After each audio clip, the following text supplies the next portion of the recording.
Hi అండి. Last year మనకి విజయవాడకి ఫ్లడ్ రావడానికి కారణమైన బుడమేరు కట్ట ఏదైతే ఉందో ఆ కట్ట దగ్గర ఉన్నానండి నేను.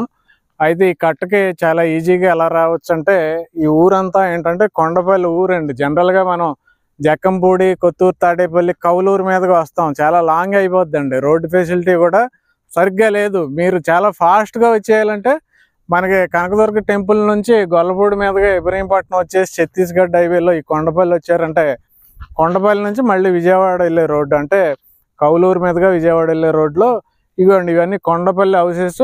మొత్తం కూడా బుడమేరు రిటైనింగ్ వాల్ కన్స్ట్రక్షన్ చేశారండి. ప్రజెంట్ మనకి పట్టిసీమ నుంచి వాటర్ వెళ్తుంది చూడొచ్చు. పట్టిసీమ వాటర్ కృష్ణానదిలోకి వెళ్తుంది. ఇదే బుడమేరు అంటే బుడమేరు కట్టకు సంబంధించిన రిటైనింగ్ వాల్ మొత్తం కంప్లీట్ అయిందండి. రిటైనింగ్ వాల్ కట్టడమే కాదు, రిటైనింగ్ వాల్ నుంచి ఇంచుమించుగా 100 అడుగుల వెడల్పుతో గ్రావెల్తో మనకి స్ట్రెంథన్ చేశారండి ఇదంతా. ప్రతిపాదిత అమరావతి ఔటర్ రింగ్ రోడ్ మొత్తం 189 కిలోమీటర్లు 12 వరుసలుగా అభివృద్ధి చేయడానికి కేంద్ర ప్రభుత్వం అన్ని అనుమతులు మంజూరు చేయడం జరిగింది. మరి విజయవాడ బందర్ హైవేలో రాబోయే ఔటర్ రింగ్ రోడ్ దగ్గర మీకొక స్థలం ఉందా? సరైన సమయంలో తెలివైన నిర్ణయం తీసుకోండి.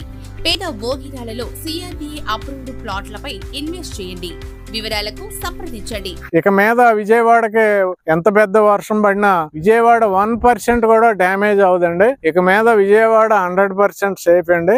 ఎందుకంటే ఎప్పుడు కూడా వరదలు వచ్చినప్పుడు ఇటు సింగనగర్ వైపు డౌన్ ఉంది కాబట్టి ఆ డౌన్ లో వాటర్ వెళ్ళిపోయి సింగనగర్ లాస్ట్ ఇయర్ మనకి 120 సంవత్సరాల్లో వచ్చిన అతిపెద్ద వర్షానికి సింగనగర్, రామరపాడు, ముస్తాబాద్ అవి ఎఫెక్ట్ అయినాయి. కానీ మొత్తం మిగతా రిమైనింగ్ 80% సిటీ చాలా అద్భుతంగా ఉంది. ఎక్కడా కూడా ఇబ్బంది లేకుండా. ఈ 20% ఇబ్బంది కూడా మనకి ఫ్యూచర్లో లేదండి. ఎందుకంటే అంత స్ట్రాంగ్గా అయితే మనకి రిటైనింగ్ వాల్ కన్స్ట్రక్షన్ చేయడం జరిగింది. మీరు కూడా ఇక్కడికి వచ్చి చూడండి, మీకే అర్థం అవుద్ది. నెక్స్ట్ ఎక్కడన్నా ఇన్వెస్ట్ చేయాలనుకున్నా, ఏమన్నా కొనుక్కోవాలనుకున్నా చాలా హ్యాపీగా కొనుక్కోండి. సోషల్ మీడియాలో స్ప్రెడ్ అయ్యే నెగిటివ్ ప్రచారాలు మీరు పట్టించుకోమాకండి. Thank you very much.